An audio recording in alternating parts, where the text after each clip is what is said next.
Bismillahirrahmanirrahim. Alhamdulillahi rabbil alamin wa bihi nasta'in ala umuri dunya waddin.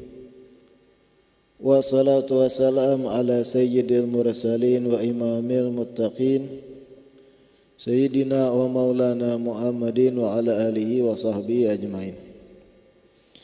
Alhamdulillah, segala puji kembali dan selalu terhatur kehadirat Allah yang masih memanjangkan umur dan melimpahkan kesehatan pada kita seberataan, sehingga diperjumpakan lagi di kegiatan malam Ahad pengajian kitab Matan Al-Jawahir, Matan Arba'in Nawawiyah yang ditunjang dengan syarah Al-Jawahir Al-Lu'lu'iyah.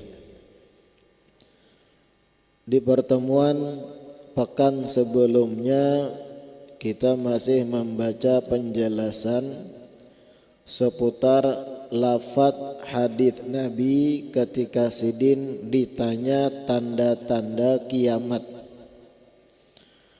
Ujar Nabi, salah satu tanda kiamat yang dimana orang-orang yang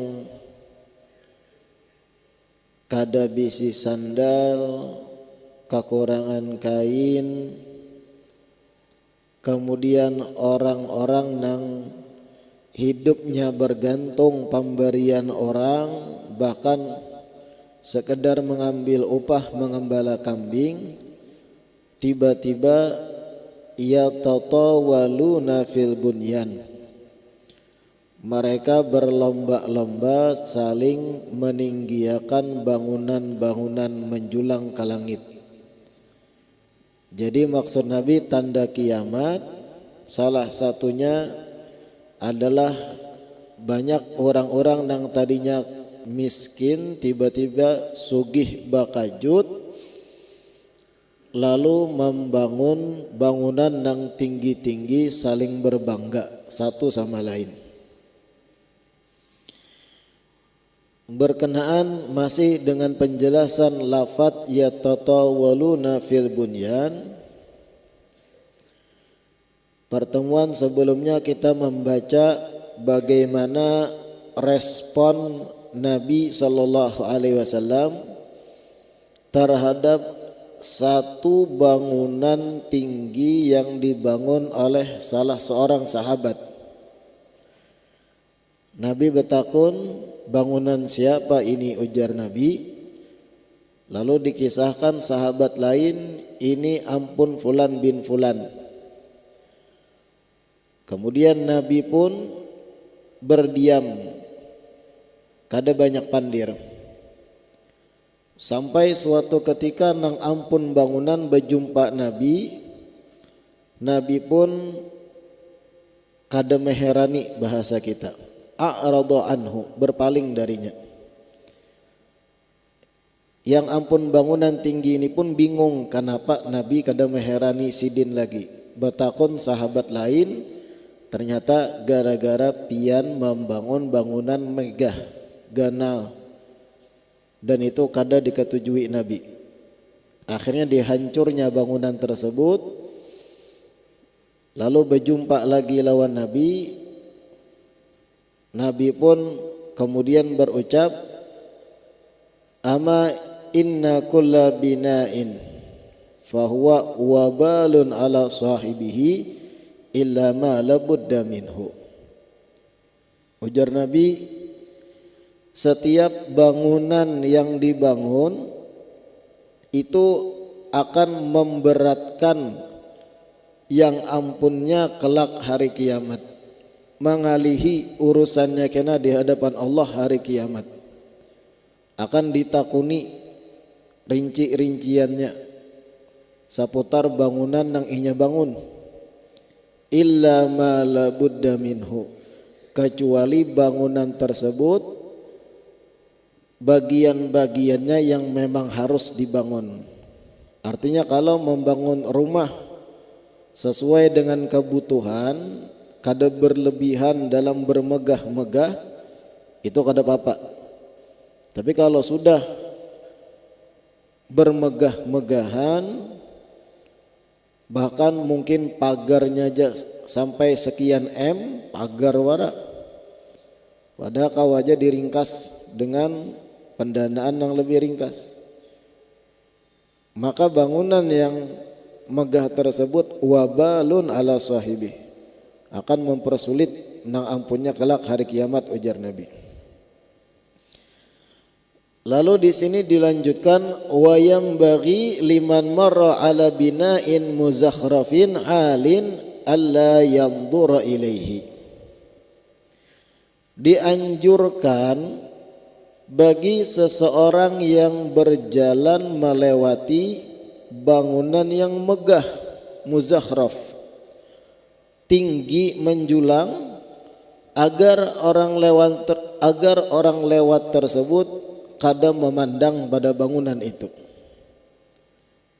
Dianjurkan bagi orang yang berjalan melewati bangunan megah tinggi agar inya kadang melihat kepada bangunan tinggi tersebut. Kenapa? Faqad hukiya anna Sufyana ats-Tsauri masya ma'a rafiqin lahu fara'ahu yanzur ila babi darin marfu'in ma'mur faqala lahu la tanzur ilayhi fa inna an-nasa law lam yanzuru ilayhi lakana sahibuhu la yata'ata hadzal israf fanadhiru ilayhi mu'inun lahu 'alal israf. Karena diceritakan Imam Sufyan ats-Tsauri, ulama besar dari kalangan tabi'in, pernah beliau suatu hari berjalan dengan kawan beliau. Fara'ahu yanzur ila babi darin marfu' ma'mur.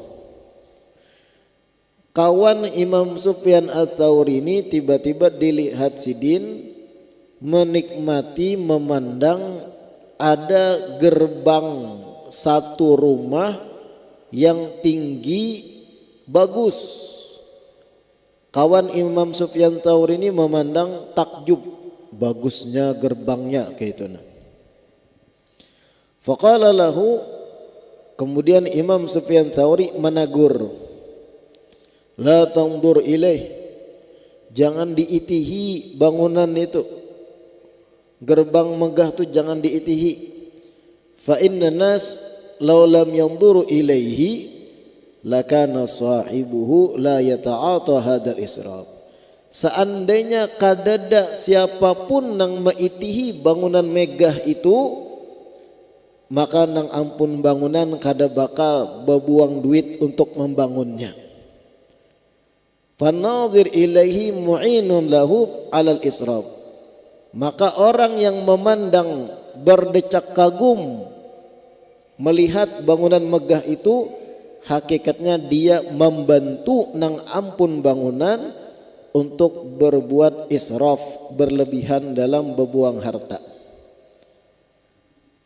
Jadi jar Imam Sufyan Tsauri, amun ada bangunan bagus indah ampun pribadi orang, jangan diitihi dengan kagum. Belewat aja, jangan dipandangi. Kalau dipandangi, tercapai tujuan nang ampun bangunan. Kenapa? Rata-rata orang nang membangun bangunan mewah, megah, tujuannya agar orang nang melihat kagum, sugihnya inya, hebatnya bangunannya, haratnya desainnya, rumahnya bagusnya. Itu tujuan nang ampun rumah membangun bangunan megah pinggir jalan. Apalagi seandainya kadada nang maitihi, kadada nang berkomentar kagum, hilang tujuan dari nang ampun rumah. Tujuannya hendak diapresiasi, dikomentari baik. Kalau kadada nang melihatnya, kada mungkin inya membangun kayak itu, ujar Imam Sufyan Tsauri. Yang melihat dan berkomentar kagum itu membantu orang nang ampun rumah berbuat israf, mubadzir, menggelontorkan harta demi bangunan wara. Nah, jadi ketika melihat ada rumah bagus, megah, jangan pian kagum, bagusnya, indah sekali, gerbangnya bagus benar. Pian justru membantui tercapainya tujuan nang ampun bangunan, yaitu agar orang lain terpukau dengan bangunannya. Minta tangguh nang ampun bangunan itu. Ujar Imam Sufyan Ats-Tsauri, kayak itu maknanya. La ilaha illallah. Wa nuqila an Ibni Muti'in annahu nadhara yawman ila dari fa'ajabahu husnuha fabaka thumma qala wallahi laulal maut lakuntu biki masruran walaula ma nasiru ilaihi min dhikil kubur laqarrat bidunya a'yununa thumma baka hatta irtafa'a sautuhu rahmatullahi ta'ala alaihi. Diriwayatkan seorang yang soleh bernama Ibnu Muti'. Beliau suatu hari memandang rumahnya sendiri. Nadhara yauman ila dari. Orang soleh bernama Ibnu Muti' ini ma'itihi, rumahnya seorang. Pernah lapian gitu. Keluar rumah malam-malam, berjauh sedikit pada rumah seorang, lalu memandang pada rumah seorang. Ini yang dilakukan oleh Ibnu Muti', memandang bangunan rumahnya seorang. Fa'ajabahu husnuha. Lalu inya muncul perasaan kagum dengan rumahnya seorang. Bagusnya rumahku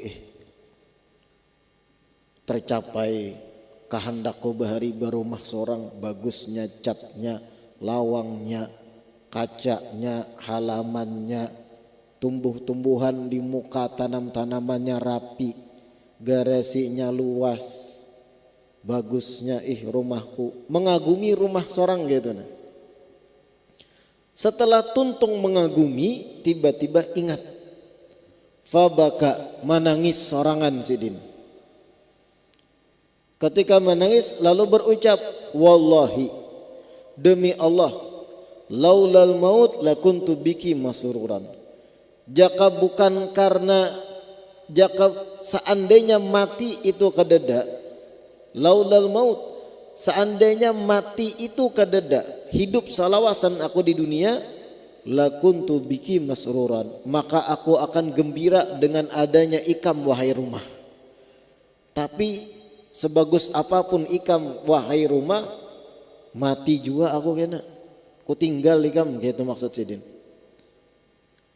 Walau lama nasiru ilaihi min dzikil kubur laqarrat bidunya a'yununa. Seandainya akhirat kadada, seandainya sempitnya kubur kadada, niscaya kami akan terpukau dengan gemerlap duniawi. Tapi karena adanya kubur, rumah nang hakiki masa depan, kami kada terlena dengan indahnya dunia, maksud sidin. Thumma baka, kemudian sidin menangis, hatta rtafa'a sautuhu, sampai suara sidin nyaring benar menangisnya, rahmatullahi ta'ala alaih, semoga Allah memberi rahmat pada sidin. Nah, ini pelajaran kesan kita. Pernahlah kita kagum dengan harta seorang, ampun kita seorang, entah rumah, entah mobil, kendaraan, entah perhiasan, barang elektronik dan yang lain. Kita merasa puas memandang kagum, bagusnya ampunku. Pernah terjadi nang kayak ini di kalangan orang soleh, tapi setelah kagum menyesal, maka menangis. Seandainya kematian kededa, aku pasti gembira dengan adanya ikam wahai rumah. Tapi karena ujung-ujungnya aku mati juga, bakal ditinggal malah diparabut oleh ahli waris. Kita kan kadang gak itu, sebagian dari kita. Sekian puluh tahun begawi banyak besi harta, lalu membangun rumah megah, pemuas batin, pemuas hati nih. Ketika membangun umur kepala 5 sudah 50 hanyar kawat terbangun bangunan istana megah. Babaya seminggu meninggal garing. Behimat duit tumpuk gesan membangun bangunan tadi, babaya seminggu sekalinya meninggal. Apa yang terjadi? Waris berebut. Nah kayak ini maksudnya, ketika kita membangun bangunan megah, beringat di diri.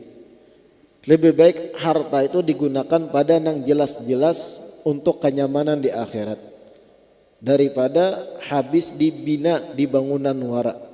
Bangunlah bangunan secukupnya, yang tahan sekian puluh tahun sesuai perkiraan umur kita. Kamar dan yang lain fasilitasnya sesuai kebutuhan aja, kadusah lebay, kadusah muzakhraf, megah dan yang lain. Karena ujar Nabi, wabal ala sahibihi, orang yang ampunnya kelak akan diberatkan oleh bangunan itu hari kiamat. Lalu dilanjutkan, lisaati alamatun katsiratun sughra wa kubra.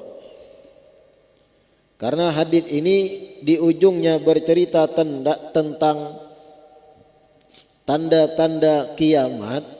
Lalu dijelaskan di dalam Al-Jawahir Al-Lu'lu'iyah, lisa'ah alamat katsirah. Kiamat itu ada tanda-tandanya dan banyak. Sughra wa kubra. Ada tanda-tanda kiamat itu yang kecil. Ada tanda-tanda kiamat yang besar, yang nampak jelas benar akan parak kiamat terjadi, besar. Amma sughra, adapun tanda-tanda hari kiamat yang kecil, faminha, sebagian darinya, qabdul ilmi bimauti ahlihi, dicabutnya ilmu oleh Allah di muka bumi dengan diwafatkan mereka-mereka ahli ilmu. Nah jadi tanda kiamat kecil atau tanda kecil dari akan datangnya kiamat, wafatnya para ulama, meninggalnya orang-orang alim nang bujur alim, itu sebagian dari tanda kiamat. Dalam Sahih Bukhari dan Sahih Muslim muttafaq alaih ada satu riwayat, ujar Nabi, innallaha la yaqbidul ilma intiza'an yantazi'uhu minal ibad, walakin yaqbidul ilma biqabdil ulama, hatta idza lam yubki aliman ittakhadhan nasu ru'asa juhalan fasu'ilu fa'aftau bighairi ilmin fadallu wa adallu. Yang artinya ujar Nabi, innallaha la yaqbidul ilma intiza'an yantazi'uhu minal ibad. Apabila Allah hendak mencabut ilmu dari muka bumi, caranya bukan dicabut sekaligus hilang langsung, kada. Tiba-tiba jahil berataan orang, kada. Tapi ketika mana Allah hendak mencabut ilmu dari muka bumi, yang mana ini tanda kiamat, walakin yaqbidul ilma biqabdil ulama. Cara Allah mencabut ilmu dari muka bumi dengan Allah wafatkan satu persatu orang alimnya. Tunggal ikungan orang alim meninggalan, orang soleh nang bujur beilmu. Tunggal butingan wafat meninggal, ada nang sudah tua wafat, ada nang hanyar anum wafat. Walakin yaqbidul ilma biqabdil ulama hatta idza lam yubki aliman, dan kalau sudah Allah kada menyisakan lagi orang alim, satu wilayah orang alimnya Allah wafatkan berataan sampai kadada lagi orang alimnya, ittakhadhan nasu ru'asa juhalan, di situ masyarakat awam akan mengangkat orang-orang yang jahil kada beilmu sebagai rujukan mereka. Orang awam betakun urusan agama kapada nang jahil akhirnya. Fasu'ilu fa'aftau bighairi ilmin. Mereka nang jahil tapi memberanikan diri bagai ulama, kemudian ditanya seputar permasalahan agama. Fa'aftau bighairi ilmin, lalu mereka dengan beraninya menjawab pertanyaan awam tanpa dasar ilmu. Fadallu wa adallu.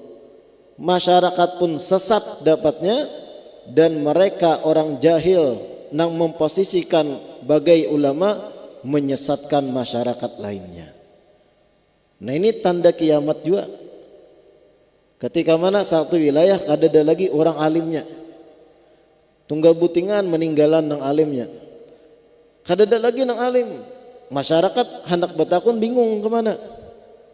Diangkatlah orang-orang jahil sebagai rujukan. Si jahil ini pulang piragah alim. Baca kitab kada bisa contohnya. Menuntut ilmu bujur-bujur kada pernah.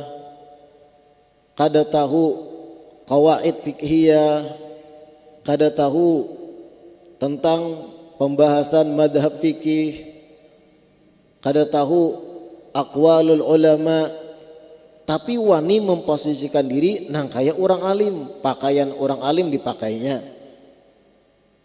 Modal bisa baca doa aja contohnya. Disurungi orang kitab gundul, bingung. Dijadikanlah orang semacam itu tempat rujukan. Ittakhadhana suru'asa juhalan. Ditakuni orang ilmu menjawab tanpa dasar ilmu. Ditakuni orang, guru, siang bulan puasa ulun minum obat karena garing, sabiji obatnya, batallah puasa ulun. Karena jahil menjawab bebarang, amun sebijija kada batal. Lanjutnya ikam puasa, sah puasa ikam karena darurat. Nah, ini jahil, kada ada dasar ilmu wani menjawab. Dan ini kejadian pernah terjadi di wilayah kita. Orang jahil ditakuni, tapi pakaian bagai ulama internasional. Kada batal puasa pian mun sabiji aja di siang Ramadan, ini darurat, lanjutkan puasa pian. Nah, kacau. Fadallu wa adallu. Nah, ini tanda kiamat kecil. Apa? Meninggalnya para ulama, orang alim nang bujur-bujur disiplin ilmu keagamaannya kuat, bersifat warok, hati-hati di dalam menjawab pertanyaan orang awam, kada sing jawab. Yang kedua, tanda kiamat kecil di kitab Kathratuz Zalazili wal Fitan. Banyak terjadi gempa di sana sini. Banyak terjadi gempa. Wal fitan, terjadi peperangan-peperangan, cekcok-cekcok, perkelahian, pembunuhan dan yang lain. Wazina, dan banyak terjadi perzinahan di sana sini. Itu tanda kiamat sebenarnya. Kayak kita zaman modern wah ini, zina itu jadi profesi. Naudzubillah min dzalik. Berapa banyak di luar sana bebinian nang koler begawi bujur-bujur. Lalu apa? Open BO. Paham lah pian open BO? Tahu lah buat nang tuha-tuha. Jual diri dengan cara yang modern. Bahar itu berdadai di warung-warung, di kadap-kadap bebinian tuh hendak jual diri. Wah, ini pakai aplikasi, pakai perangkat modern, open BO tadi. Fotonya tersedia, spesifikasinya bahkan mungkin ditulisnya juga, aku tinggi kayak ini, ukuran begini, kelihayanku begini di atas ranjang dan modern. Jadi lakian nang kadada niat hendak bermaksiat, datang setan merasuk, buka HP, scrolling, installnya aplikasinya, memilih seorang, tawar menawar terjadi kadang. Biniannya jauh, lakiannya jauh. Zina modern nih. Berapa kawannya habis Jerbiniannya 400 kae. 200 kawalah. Ulun lagi kada berduit bantu ipang jer bahlul. Aja demi membantu pian anggap sedekah jebiniannya marha 200. Sedekah nang apa? Modern. Banyaknya perzinahan terjadi tanda kiamat kecil, para kiamat. Bahari orang nak berzina itu ada tempat khususnya dan itu salah sudah. Tapi kada sebanyak wahini nang kawa jarak jauh deal-dealannya melalui internet. Naudzubillah, tsumma naudzubillah. Terkadang ada wanita baik-baik penampilannya, sekalinya lihai open BO.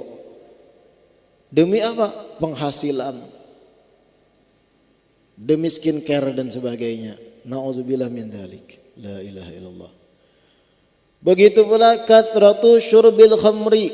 Banyaknya orang-orang meminum khamar dengan bebas. Tanda kiamat juga ini. Perjualan khamar di mana-mana bebas. Wariba, banyaknya terjadi transaksi ribawi yang ada unsur riba, tanda kiamat juga. Wa uquqil walidaini atau wa uququl walidaini, begitu pula tanda kiamat selanjutnya yang kecil, banyak terjadi anak-anak itu durhaka pada kedua orang tuanya, malawan wani lawan kuitannya, tanda kiamat. Wa tajahur bil ma'asi, orang nang bermaksiat beta tampai, tanda para kiamat juga.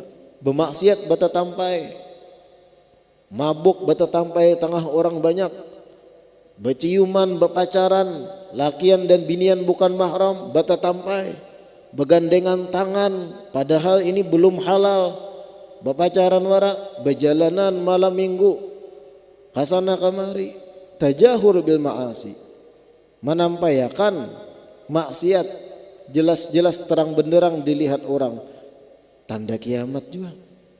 Wa idha'atus salati wal amanati, kemudian tanda kiamat selanjutnya jarsidin, banyak orang menelantarkan salat, kada bersembahyangan lagi. Salat itu dianggap apabila aku hendak sembahyang, apabila kada sudah hai. Nah ini tanda kiamat gini. Kada paham salat kewajiban harian. Wal amanah, banyaknya orang nang menelantarkan amanah, kada menjalankan amanah, tanda kiamat juga. Wa ta'tilul hudud, aturan-aturan hudud dalam Islam banyak kada dipungsikan. Potong tangan, kemudian rajam, dan aturan-aturan Islam lain ketika ada satu kasus besar banyak kada digawi, tanda kiamat juga.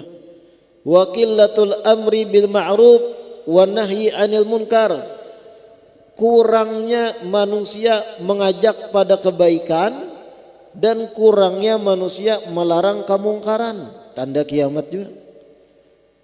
Kadada lagi nang berceramah, kadada lagi nang membawai kebaikan, membawai kepada amal soleh sedikit, malah membawai nang kada-kada banyak, mengajak orang lain hiburan dan sebagainya, tanda kiamat. Kadada lagi nang menagur kemungkaran, kadada lagi nang berbicara tegas, ini haram kada boleh, takutan menyuarakan itu, tanda kiamat. Wa i'radul akabiri anil adzan wa tarkuhu lis-safalah, termasuk tanda kiamat yang kecil nang terakhir di sini, berpalingnya orang-orang nang memiliki kedudukan untuk adzan dan malah menyerahkan perkara adzan lis-safalah kepada orang-orang nang kada memiliki kedudukan. Artinya sudah jadi alim besar, ulama besar, kada mau lagi adzan, disuruhkan adzan bagi anak buah aja, murid aja. Ternyata ini pun tanda kiamat. Ketika mana orang alim, orang besar kada mau lagi adzan. Oh adzan itu bebuhan yang lain aja, kada usah aku alim, lain makam. Wah. Dan ini ternyata tanda kiamat kayak itu. Dan ini pernah terjadi, ulun melihat di Jakarta almarhum Habib Mundir bin Fuad Al-Musawa, ulama besar di Jakarta. Ketika wafat pun puluhan ribu orang mengantarkan. Pimpinan majelis Rasulullah sallallahu alaihi wasallam. Ketika guru kami, guru mulia Habib Umar bin Hafid datang ke Indonesia, hendak sholat berjamaah, kami murid-murid nih, alumni. Habib Mundir itu senior kami, angkatan pertama lah, orang besar di mata kami. Apa yang terjadi? Habib Umar ambil mic, ya Mundir adzin. Mundir ikam adzan. Padahal yang di bawah kelas Habib Mundir ini banyak, angkatan yang jauh di bawah beliau banyak. Tapi yang disuruh Habib Umar sekelas Habib Mundir ikam adzan, adzan Habib Mundir. Nah ini menandakan ulama-ulama tuh paham kalau sekelas orang besar sudah menolak untuk adzan, kada mau adzan lagi, itu tanda kiamat. Malah menyerahkan adzan kepada mereka nang kelasnya di bawahnya gitu. Disuruh sekelas Habib Mundir adzan, yang lain ading-ading kelas itu bingung hai. Tapi yang paham Habib Umar melajari jangan ketika kita sudah dikenal orang banyak menolak untuk mengumandangkan adzan, karena itu bagian dari tanda kiamat terjadi. La ilaha illallah. Wa amal kubra, adapun tanda-tanda kiamat nang besar, yang tadi itu dianggap kecil masih. Faminha zuhurul mahdi, keluarnya Imam Mahdi. Ismuhu yuwati'u ismi wa ismu abihi yuwati'u isma abi, dalam riwayat. Keluarnya Imam Mahdi yang mana ngaran beliau Imam Mahdi itu Muhammad bin Abdullah juga. Namanya sama dengan namaku, jar Nabi, nama ayahnya sama dengan nama ayahku. Muwato'ah sama. Keluarnya Imam Mahdi itu tanda kiamat besar dari sekian banyak tanda kiamat besar. Dan Imam Mahdi itu sosok dari Ahlul Bait Nabi, salah seorang dzurriyyat Nabi. Hanya saja sampai sekarang kita tidak mengetahui dari jalur nasab yang mana dan kapan keluarnya. Kita Ahlussunnah wal Jamaah tidak mengetahuinya. Tapi kelak ketika keluar, tanda benarnya Imam Mahdi muncul adalah ketika ulama-ulama yang istiqomah, yang lurus berbaiat kepada beliau. Itu tanda bujur Imam Mahdi kan. Amun Mahdi-Mahdian banyak wah ini. Ada nang di Jawa mengaku Imam Mahdi, tapi kelakuan nang kayak kuli, macam-macam lambinian, macam-macam yang mengaku-ngaku banyak. Tanda kebenaran Imam Mahdi karena ketika mana ulama solihin yang bertakwa, yang istiqamah berbaiat kepada sidin, satu haluan itu bujur berarti Imam Mahdi, Muhammad bin Abdullah Al-Mahdi. Itu sebuting tanda kiamat besar. Wa khurujud dajjal, keluarnya dajjal, bebasnya dajjal, itu tanda kiamat juga. Banyak ciri-ciri dajjal dalam riwayat-riwayat. Bahkan ada hadis riwayat Tamim Ad-Dari, Sayyidina Tamim Ad-Dari, ada satu riwayat beliau pernah menaiki kapal di lautan, kemudian terombang-ambing sampai berlabuh di satu pulau entah berantah. Di situ menemui hewan yang lebat bulunya. Sayyidina Tamim Ad-Dari masuk ke dalam goa, berjumpa dengan seseorang dengan ciri-ciri dajjal yang terikat. Lalu makhluk ini bertanya pada Tamim Ad-Dari, ciri-ciri nang tanda inya akan lapas. Terjadi dialog nang panjang, pada intinya dajjal saat ini terikat, terkekang masih. Nanti pada waktunya lepas.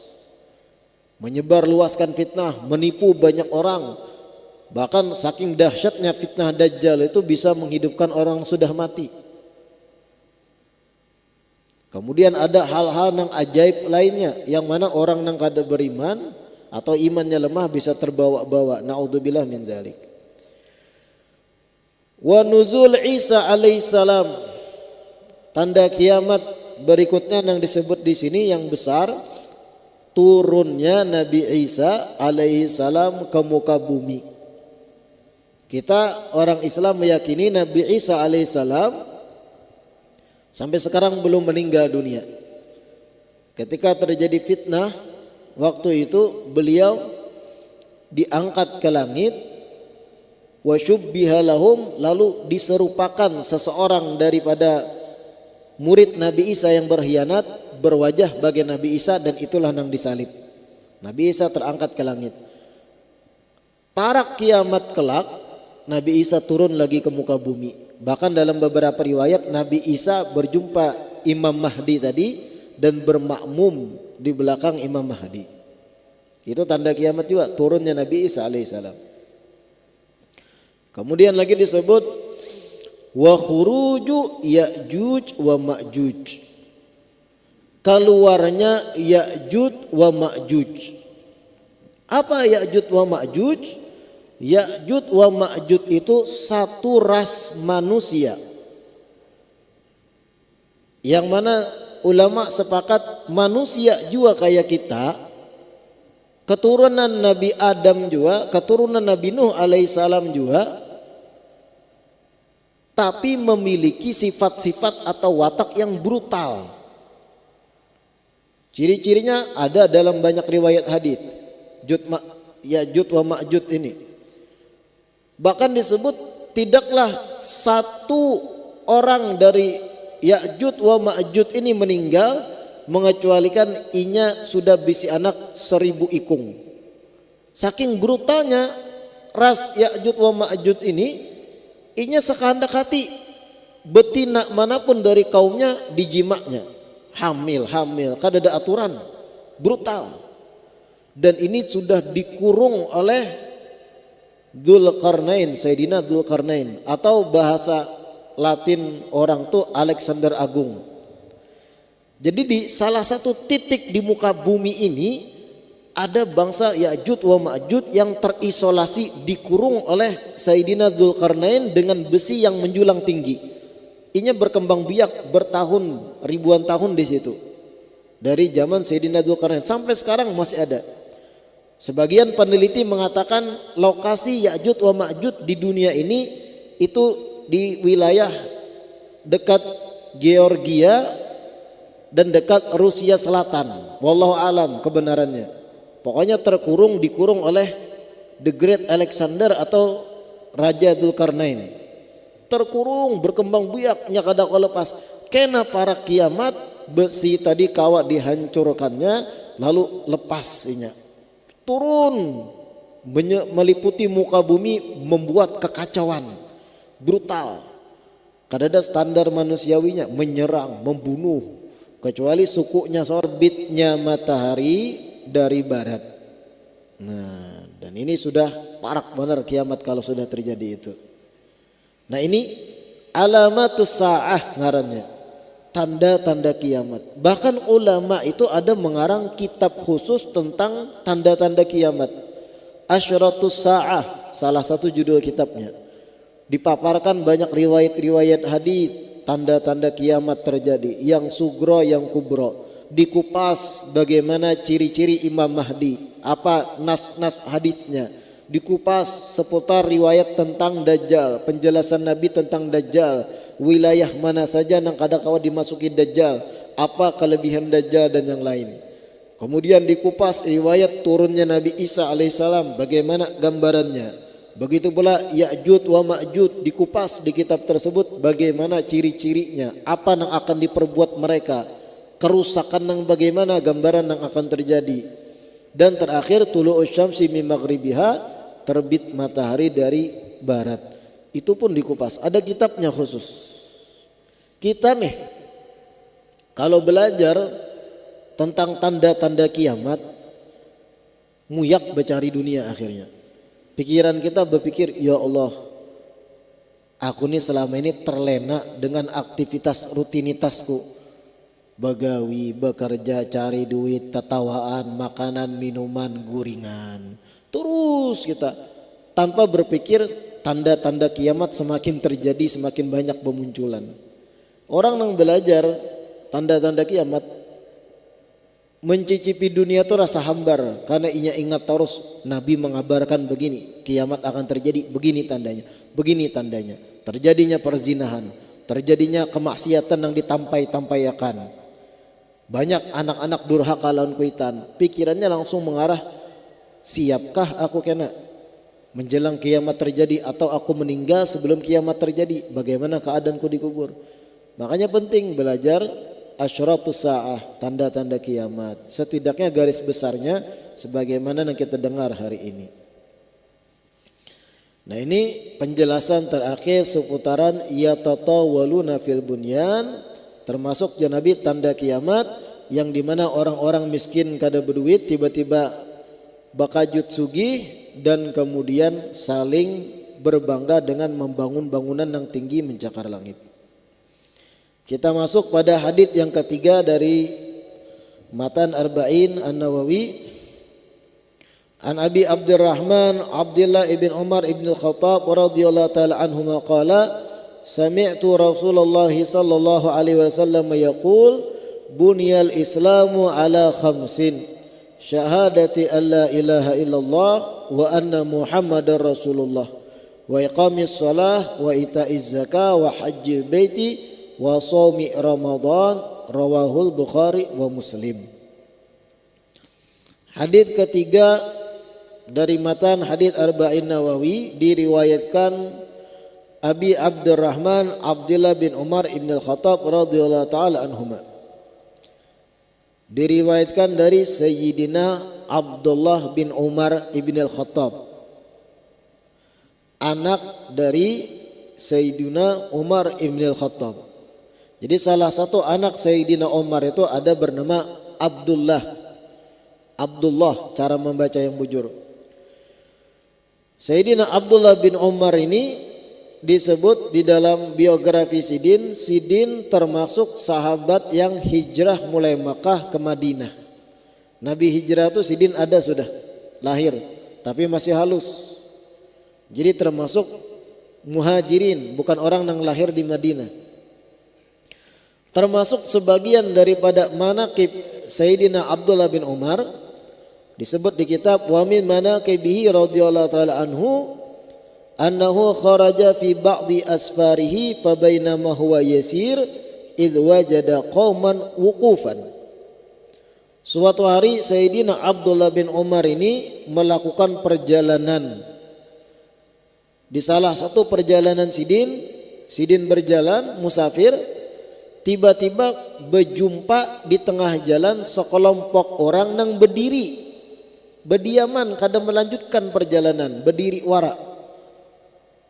Sayyidina Abdullah bin Umar bertakun lawan rombongan Sidin, maliha ulail qaum, kenapa mereka tuh berdiri aja di situ kada melanjutkan perjalanan? Dijawab, qalu asadun ala tariq qad akhafahum. Wahai Abdullah bin Umar, ujar rombongan Sidin, sekelompok manusia di muka kita itu kada wani melanjutkan perjalanan karena di ujung sana lagi ada singa lagi mahamuk. Kedua nih mereka ada singa lagi hamuk, sehingga mereka stop di situ. Fanazala anda batihi thumma masya ilaihi hatta akhadha bi udhunihi wa nahahu anit tariq.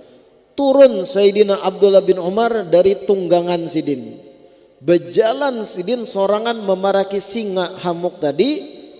Kemudian apa? Akhadha bi udhunihi, talinga singa tuh Sidin jewer. Apa bahasa kita jewer? Hah? Dipulas telinga singa. Ini singa pulas Sidin, ditarik Sidin sampai jauh pada tengah jalan. Fanahahu anit tariq, singanya terdiam kada kau pandir. Hanya rombongan kawat terus berjalan. Ini anak Sayyidina Umar ibn al-Khattab, salah satu dari sekian banyak manaqib beliau. Insyaallah kita lanjutkan kajiannya di perjumpaan selanjutnya. Wallahu a'lam.